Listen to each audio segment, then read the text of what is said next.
No, I thought I heard somewhere that something like a problem.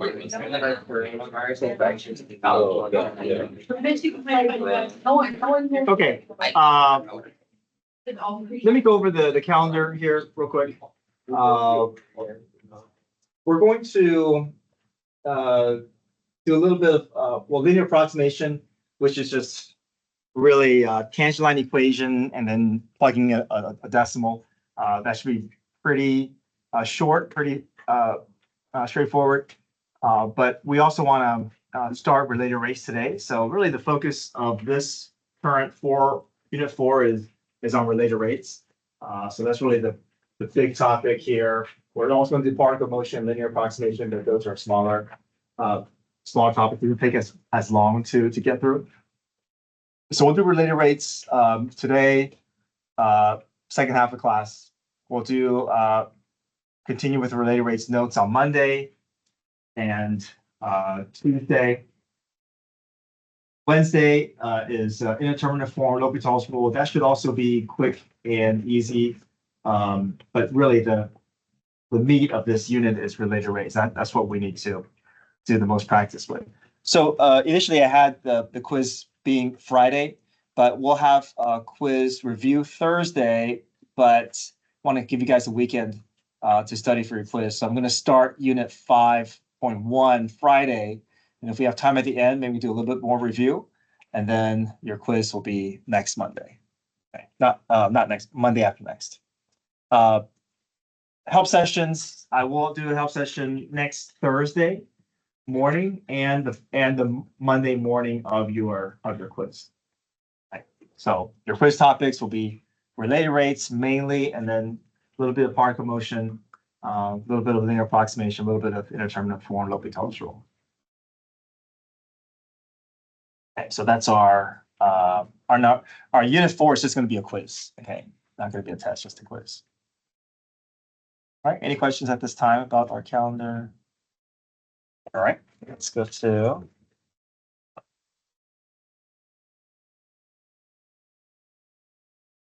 page 6.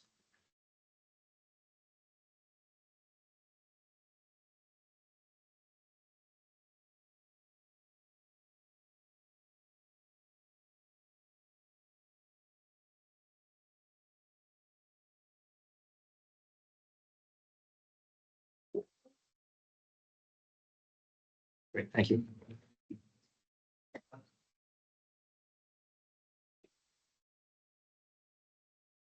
Yeah.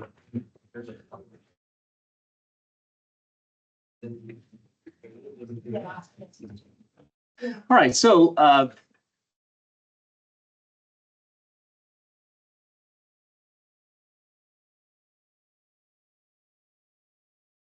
the tangent line of a function at x equals a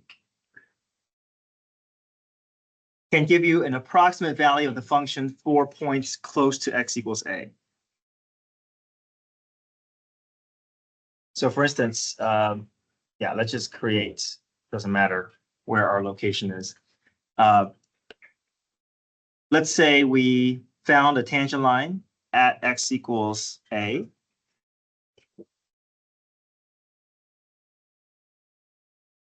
So to get to that line, we just need to figure out the derivative of the curve, find the slope, point slope form, build that equation of the line.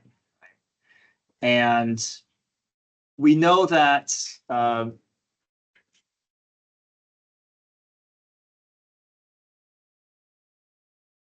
we call this, yeah, let me call this 6 here. Okay.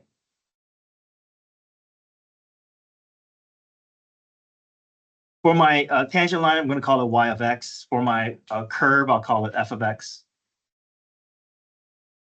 Now we know that f of 6 and y of 6 will be the exact same point, right? Otherwise, we wouldn't be able to call it a tangent line. But if I want to find f of 6.1 versus y of 6.1, will they be the same location? But what we can do is we can call this a linear approximation of this curve, right?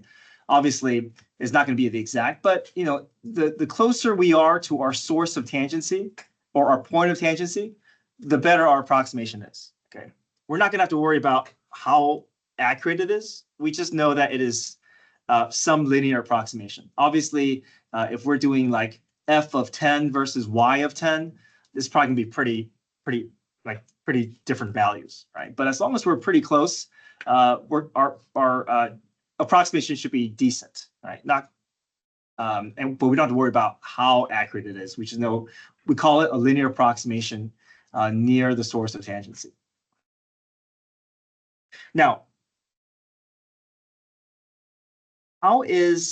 what can we say though about this approximation?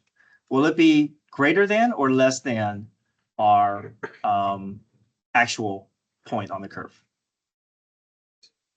Less than, right? It'll be less than.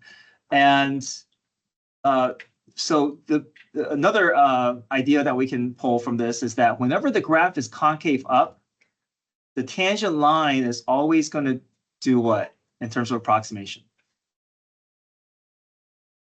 Yeah, it's going to underestimate. Yeah, so that's really the big picture here.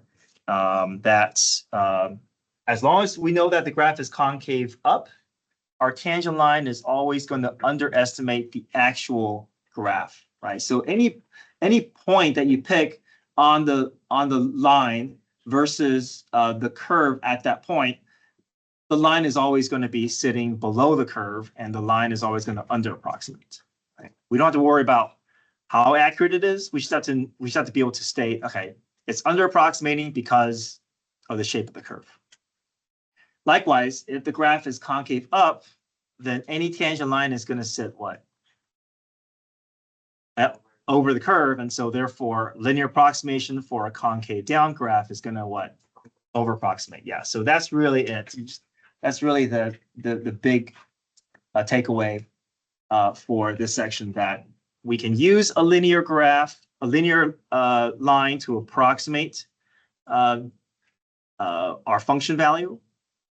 And then we can also say whether that approximation is an under approximation or over approximation simply by gathering information about the shape of our curve.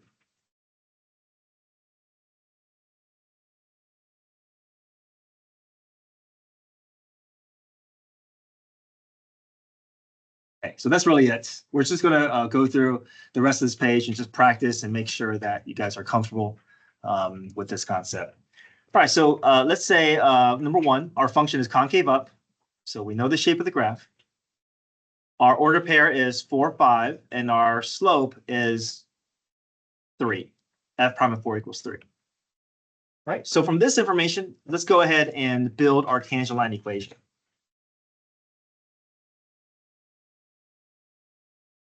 It says, what's the estimate for f of 3.8 using local linear approximation? All that means is we're just going to use the tangent line that we build.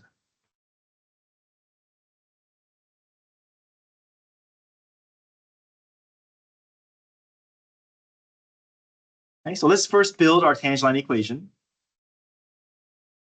My order pair is 4, 5. My slope is 3. So point slope form. A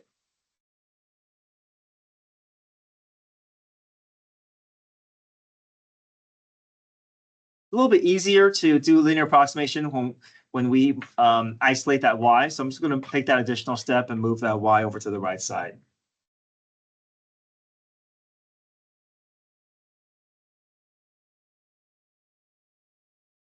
Okay.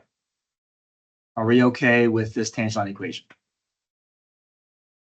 So whenever you see local or whenever you see linear approximation, that just means whatever decimal you get, plug it into the tangent line equation, and that is your approximation.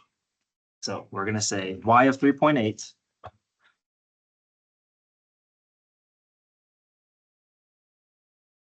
or how about this? Let me do one thing before I put this down. We know that f of 3.8 is going to be approximated with the tangent line equation. So we're going to do a squiggly line to indicate that our tangent line is our linear approximation is only going to be an approximation of the actual point on the curve. So we're going to say approximated by y of 3.8, which is equal to 3 times 3.8 minus 4 plus 5, which is equal to 4.4. Okay, now this unit with related rates and linear approximation, sometimes the numbers can be a little messy, so you will get to use a calculator for this unit.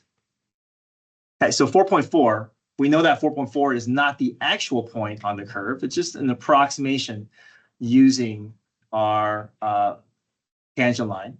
But we know that 3.8 is pretty close to the source of tangency, so it should be a pretty decent approximation. What else can we say? The graph is concave up, so what can we say about this approximated value versus the actual value on the curve? It's going to be it's going to under approximate, yeah, because, and if you want to convince yourself here, your graph is concave up, and just to visualize it, any tangent line is going to sit below.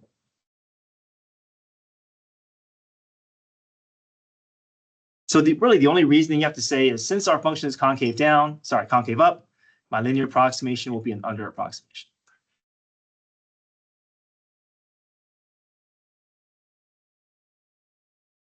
So how did you tell it was concave up? I missed that part. It'll, The problem tells you. Now, if it doesn't tell you, it would have to give you enough data where you can actually find the second derivative function at that point. But here, since they tell you, we'd have to show additional work.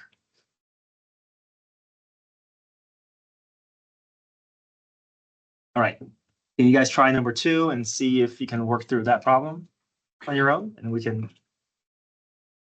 compare our answers. Okay,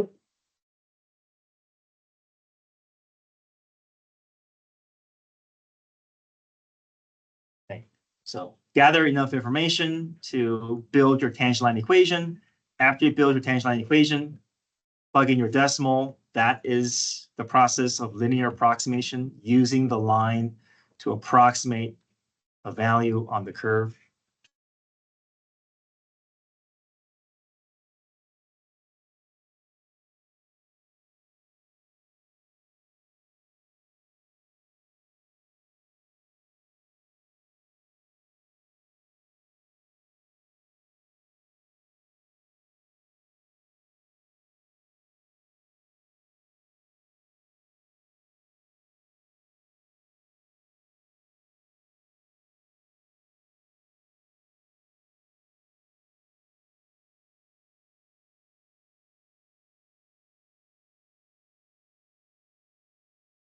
Doesn't matter if we say under approximation or underestimation. Either way is fine.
Right, so number 2, tangent line, we take our x value, plug into our function to get our y value. Order pair is 1, 1. Derivative is 5 minus 6x squared. Find the slope at 1, we get -1. We build our tangent line equation.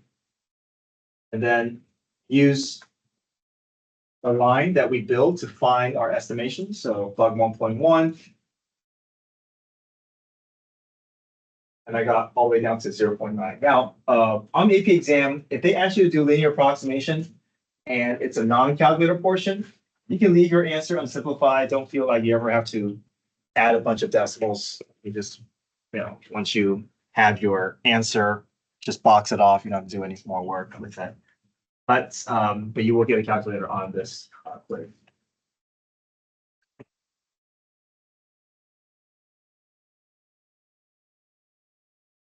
All right, we're told that the function is concave down. So we know that 0.9 is not the exact value of the graph at 1.1, but what we can say is that it sits above the actual point on the curve because the line is skimming the surface of the curve above the curve, and so it'll over approximate or overestimate.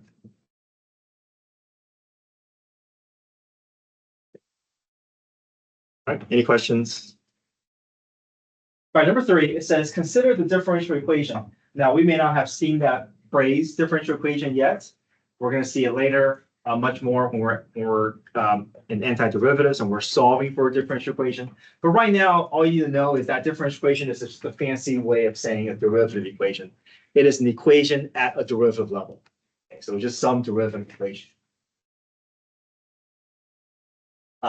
We don't have the particular equation, but we know that f of x is some function, but we know the derivative of that function or that equation is presented by dy dx. And it says part A, write an equation for the line tangent to the curve of f at point 2, 0. Well, we have our order pair 2, 0.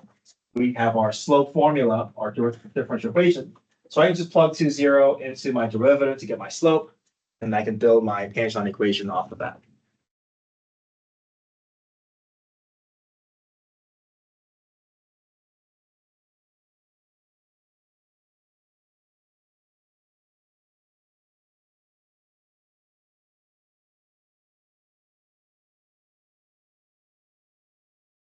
So I'm just putting in 2 and 0 in for x and y of my derivative or differential equation.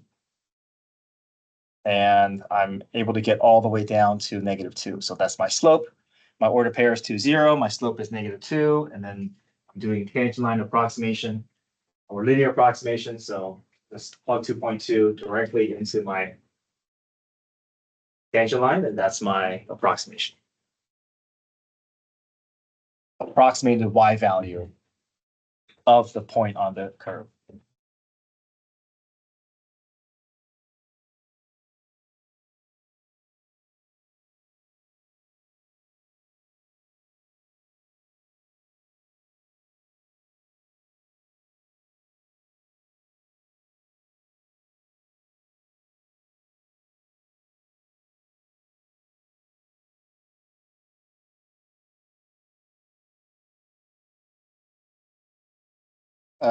Page 7. I think we already know this. I'm going to skip page 7, so I'll just review. All right, let's go to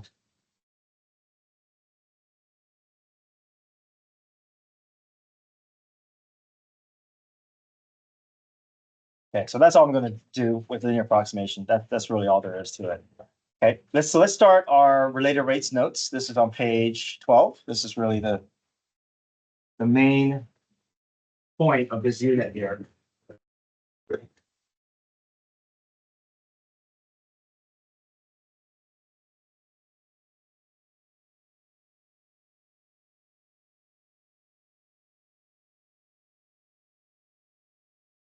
So related rates, these are problems involving finding the rate of change for a variable with respect to time. It's going to feel a little bit like implicit differentiation. We know implicit, we do some things different with the y's, right? We do dy dx. The reason why we do dy dx was because we're finding the derivative of y with respect to our independent variable x. but now all these problems are going to be with respect to time. So it's now going to be over dt. So everything is now going to have instead of a d over dx is now going to have a d over dt form to it. But the way that we find the derivative is going to feel a little bit like implicit. And so because we're doing this with respect to time, a lot of these problems are going to have that word problem feel to it, kind of a real world application feel to it. So this is what we're going to do. We may not, or I may not do it in the order that is presented here, but ultimately this is all the information that we have to do, that we have to get, that we have to gather. We want to be able to write out what we're given. We want to be able to write what we're trying to find. And there's always going to be some algebraic or geometric equation that we're going to start off with. It could be Pythagorean theorem. It could be the area of a square. It could be the volume or surface area of some shape.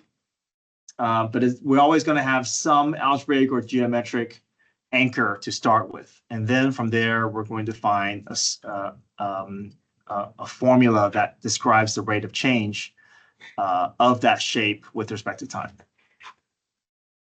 So once we have that equation, then we just find the derivative with respect to time. And after that, we're just trying to solve for the variable that the problem is asking for us to find. All right, important notes. Remember that when items are getting bigger, our rate is positive. If the value is getting smaller, the rate is negative, regardless of direction. Okay, so we really have to visualize what's going on in the problem. I think our tendency is we're going to assume that if something is moving right, that is positive, or if we see something moving left, that is negative. That is true with particle motion, but not necessarily true with related rates. Okay, so we have to kind of visualize, wait, is that value getting larger or is it getting smaller? If it's getting larger, then that rate will be positive. But if that distance or that value is getting smaller over time, then we want that rate to be negative. Okay, example 1. The sides of a square are increasing at a rate of 5 centimeters per minute. How fast is the area increasing when the sides measure 15 centimeters in length? Okay, so I'm going to first identify what this is referring to. The equation that we're going to be working with, we know we have a square, and it's asking about something involving area of a square. So what's the area formula for a square? Yeah, length times width, but the length and width will be what? They're equal, right? So you can say L squared, W squared. I'm going to use X because we're comfortable with that X variable. So just some X times X, assuming that X is the length of, or the width of the square. Okay, I'm just going to go ahead and get the derivative out of the way, and that way we can kind of see all the variables in play. Every variable is getting impacted by time. Okay? So instead of d over dx, now it's going to be d over dt. And then whatever variable that we see, these are all going to be different dependent variables. So let me show you what I mean. So a's derivative is 1, because that's just a to the first power. But we need to attach a dA over dt. Every variable is going to have a derivative notation because every variable is essentially a dependent variable in relation to my independent variable time. Okay. So what do you think x squared will turn into? Good, 2x dx over dt. So we always are going to find the derivative like we normally would with power rule. Usually it's all these problems are going to be power rule. We have to attach a d over dt for that variable. So let me talk about what these mean here. X is the length or the width of the square. dA dt is describing how fast the area of the square is changing at a moment in time. And dx dt is describing how fast the length of the square is changing. Okay. So let's gather some information here. It says the sides of a square are increasing at a rate of 5 centimeters per minute. Sides of a square. This is referring to what? x. Now we see there's movement involved, right? You see the word increasing, you see the word rate, you see the word centimeters per minute. Those are all indications or context clues that is referring to a time component of square. So this first sentence is describing dx dt. So let's go ahead and write that down. We know that dx dt is therefore equal to 5 centimeters per minute. Okay. Another thing to look at is the word increasing versus decreasing. If you see the word increasing, that means your rate is, that means your value is getting larger. That means your rate should be positive. If you see the word decreasing, that means your value is getting smaller, so your rate should be negative. So we have to use context clues to decide, do we want our rate to be positive or to be negative? So in this case, the side is increasing, so we want our rate to remain positive 5. All right, how fast is the area increasing? What do you think this is referring to? What are we looking for? Yeah.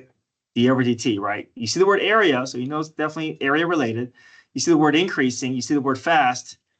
There's a time component describing area. So we know that dA dt is what we're looking for. When the sides measure 15 centimeters in length, that's referring to what? X, yep. X is 15 centimeters. All right, so now we have everything that we need. We just plug in whatever information that we have into our derivative formula or into our differential equation, and then we just solve for the variable that we're looking for. We have x, we have dx dt, put it together, we're going to get dA dt.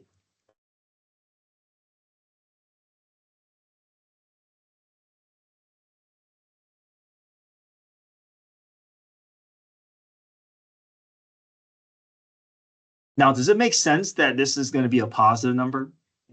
Yes, right. If the sides are increasing, it makes sense that the area should be growing. So that's just a check that we have to make. We shouldn't have to change the sign at the end of the problem. It just kind of gives us extra confirmation that, okay, that positive makes sense, right? This makes sense in the context of this problem. Now, we also have to make sure that we can build the units of measure for this answer. So let's look at each of these units involved here. What's our unit for area? Centimeter squared. Okay, put that down. What's our unit for time? Minutes. So whatever is described in your derivative notation, that's the notation, that's the units you want to use, right? So area is centimeters squared, that goes in the numerator. Time is minutes, that's in the denominator, so your unit goes in the denominator. So, hopefully that will simplify your process of, wait, what is my unit? Look at your variable. Your variable should describe what units you want to be including in the numerator and denominator.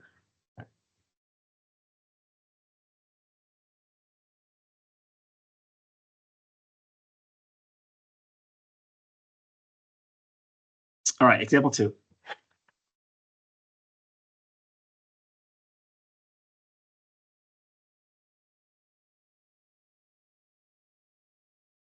All right, we have a 25-foot ladder leaning up against a vertical wall. I want to draw it this orientation for a reason that I'll show you later.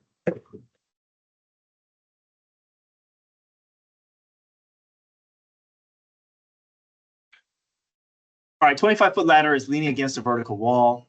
The bottom of the ladder is being pulled horizontally away from the wall at a constant rate of 3 feet per second. How fast is the top of the ladder moving? And in what direction when the bottom of the ladder is 15 feet from the wall? So we see a triangle here, right? And we know that this triangle is changing. The shape of this triangle is changing because as a ladder is sliding down, right, this length is changing and then this length is changing. So we know that the equation that's going to relate the size of our right triangle is going to be Pythagorean theorem. So this is our starting point.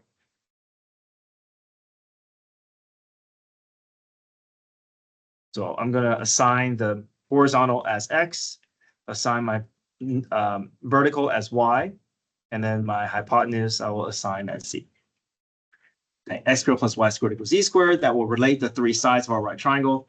I'm just going to go ahead and find the derivative. That way I can see all the variables in play, and then I can begin assigning and then looking for what the problem is asking for. Okay, we want to try to do all this on one side because we want to save the other side for part B. Okay, let's find the derivative here. So every variable gets impacted by time. Every variable is a dependent variable. So x squared, what's the derivative for x squared? 2x times, yeah, every variable gets impacted by time. We'll just go down the line, right? 2y dy dt, 2z dc dt. So dx dt describes how fast the horizontal component of your triangle is changing. dy dt describes how fast the vertical component of your triangle is changing. And dc dt describes how fast the hypotenuse portion of your triangle is changing. All right, I'm going to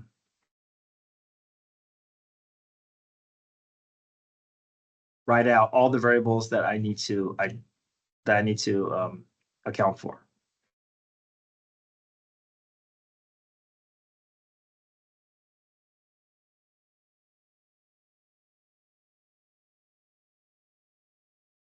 Okay, there's 6 variables here.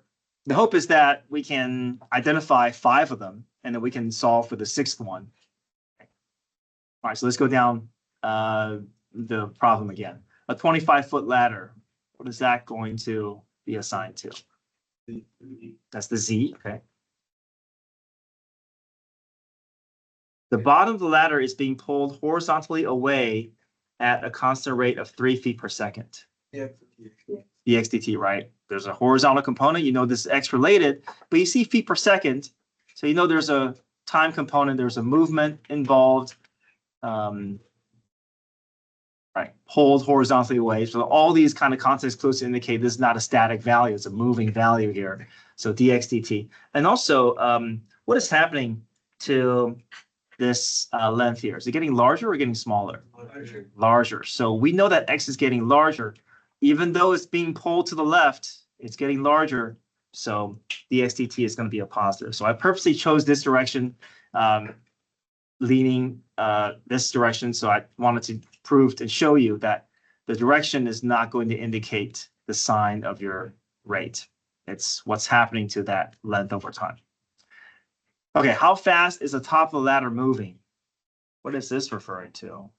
ui dt.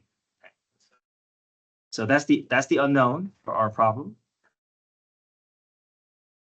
When the bottom of the ladder is 15 feet from the wall, that's the x. Okay, we have 3 accounted for. We know what we're looking for, but we still need to figure out y and dc dt in order to have 5 out of the 6 so that we can plug in and solve. Now, I got a right triangle here. I'm missing a y. Can I figure out y? Yeah. Using what? Pythagorean theorem, right? A squared plus b squared equals c squared. This is just a variation of a 3, 4, 5 triangle. You can plug in the calculator and find that y with Pythagorean theorem, but you can also see this is a variation of 3, 4, 5. So y is going to be what? 20. Yeah. Okay. dx dt is describing how fast the horizontal component is changing because the ladder is being pulled away. So we can imagine this getting larger. We know dy dt is what we're looking for. We know that's getting smaller. What about the rate of change of the hypotenuse? 0. Why is it 0? Stays the same, right? That hypotenuse is the length of the ladder. That ladder is going to stay 25 feet from the beginning until the end of the problem. So it's going to, there's not going to be a rate of change for that component. Now, not every problem is going to be changing rate and constant. It depends on the context of the problem. Okay, so we always want to kind of visualize the problem. Can we convince ourselves that a length is changing or not changing? And that is going to help guide whether you need your rate to be either positive, negative, or 0. All right, we have everything that we need to solve for dy dt, so we can start plugging in. Oh, and then what do you expect from dy dt in terms of the sign? Negative. Why? Going down, Oh, it's smaller. Good. Yeah. So, so the fact that it's going down, it doesn't necessarily guarantee that our value is getting smaller. We want to kind of imagine, okay, this vertical length, because the ladder is falling, this vertical length is getting smaller. We should be getting a negative for a dy dt. All right. So now it's just plugging in into my derivative equation and then just solving for dy dt. And finally, what is our unit of measure we expect from dy dt? Yeah, y is feet, time is second, so feet per second.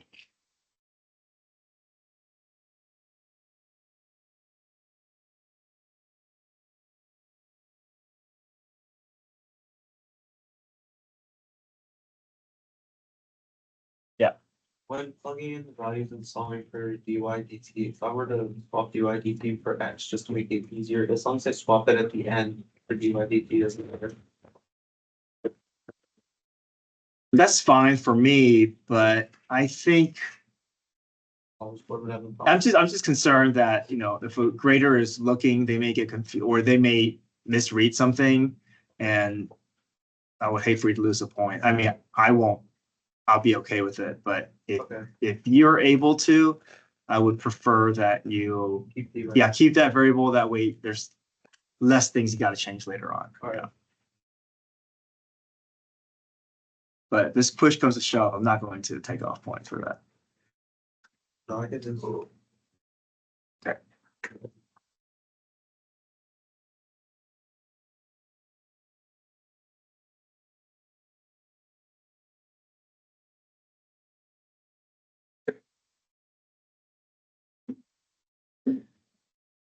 All right, everybody okay with part A?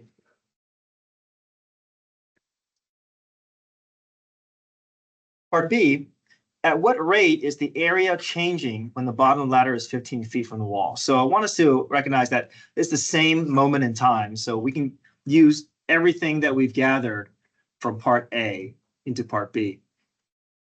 Area though, what shape are we looking at? Triangle. 1/2. Good. We know the area formula for a triangle is 1/2 base times height. So area is, in this case, 1/2 xy. So if I want to find the derivative, I got to have dA dt show up, dx dt show up, dy dt show up. But because my equation is area is 1/2 xy, what process is required to find the derivative? Product rule. X and y are being multiplied. I got to go through product rule. Okay, so see if you can build out product rule from that starting equation. You know, A is just dA dt, but I'm going to assign 1/2 x as my f and y as my g, and I'll just do f prime g plus f g prime. Okay, so let's see if we can build out our derivative, and then we can compare. After you build out your derivative, it's easy because then you can just reuse all the data that you gathered from part A and just insert and solve for dA dt.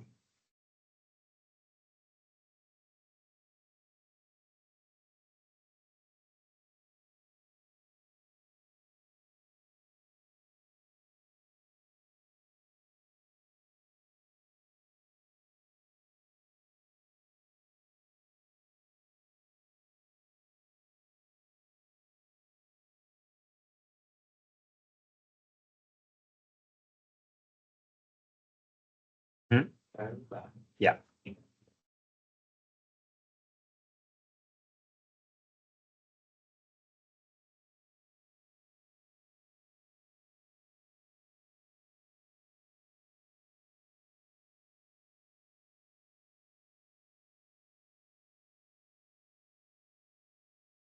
All right, f prime g plus f g prime. 1/2 x becomes 1/2 dx dt. G stays as y. F stays as 1/2 x, and g prime becomes dy dt. Any questions with product rule here?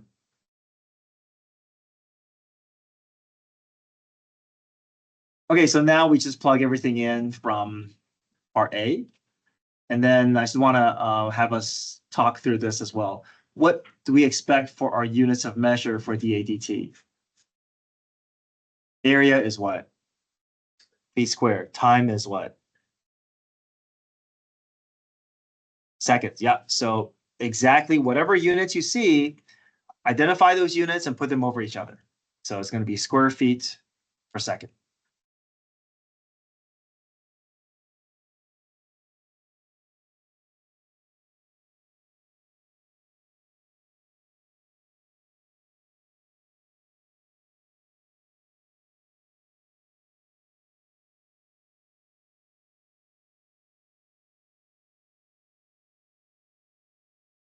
Okay, let's see if we can squeeze in one more problem here. So this is page 13, number 3.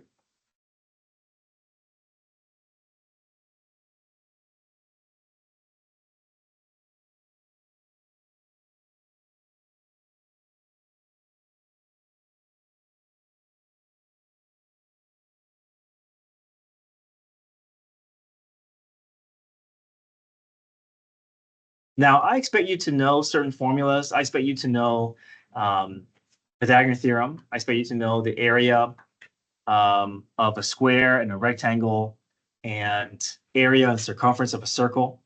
But outside of that, I'll give you all the other geometric formulas. So if it's like a cube, or sorry, if it's a sphere, or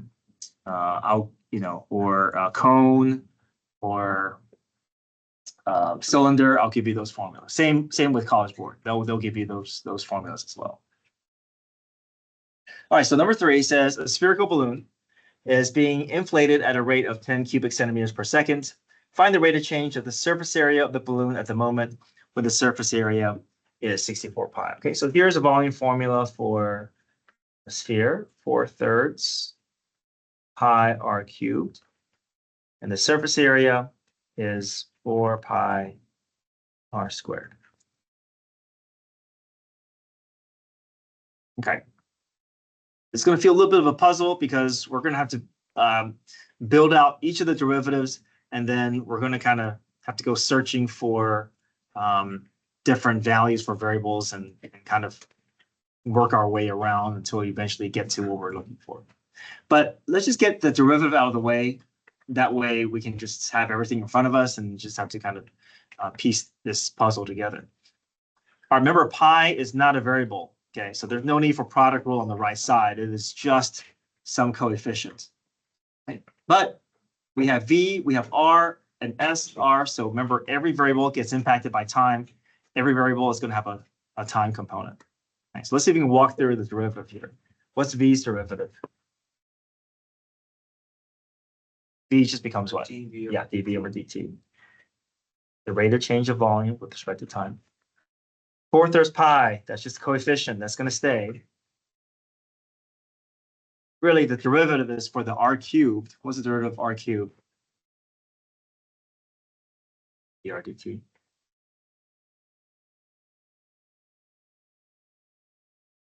We'll do a little bit of cleanup here.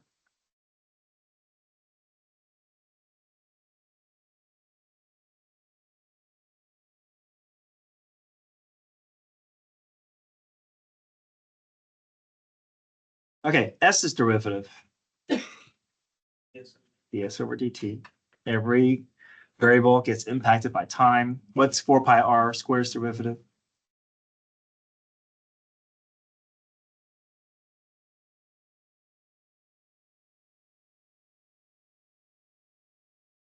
All right, we have 4 equations available to us to use.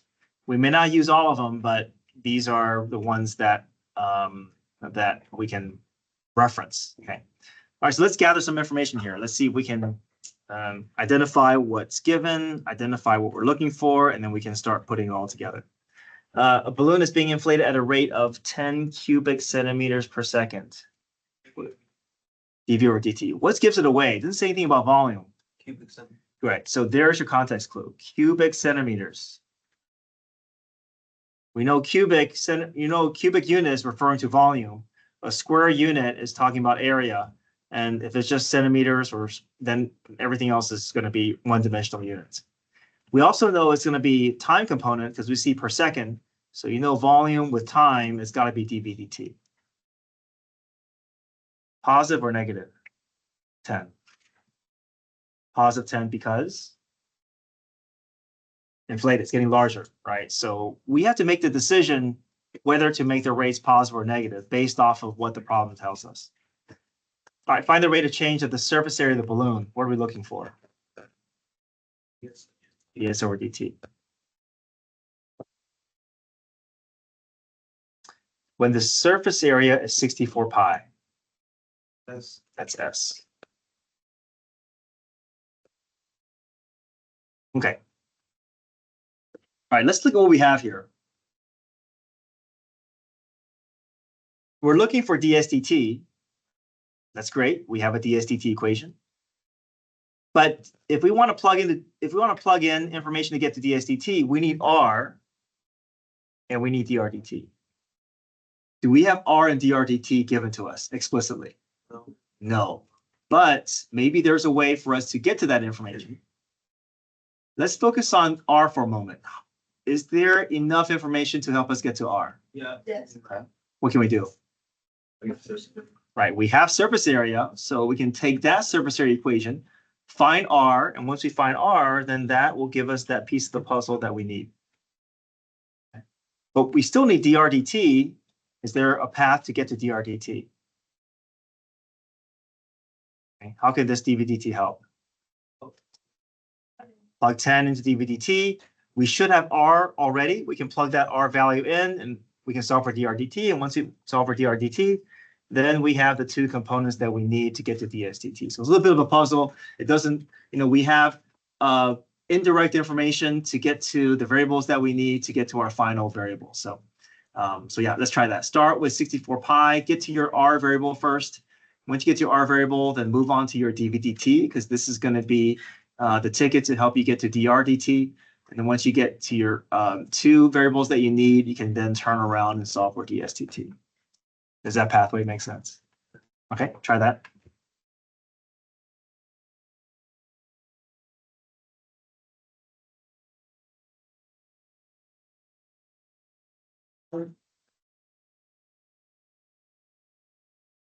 Okay, sorry, we're running out of time.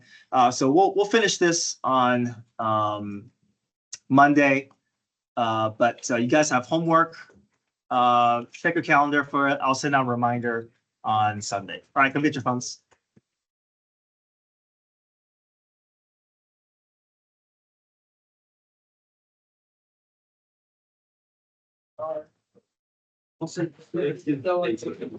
I kind of saw that. There's something old man.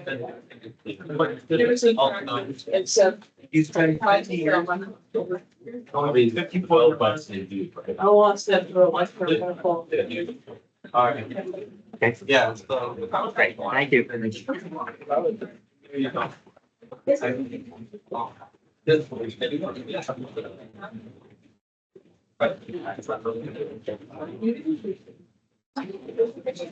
I swear to God. Yep, sir. Yeah.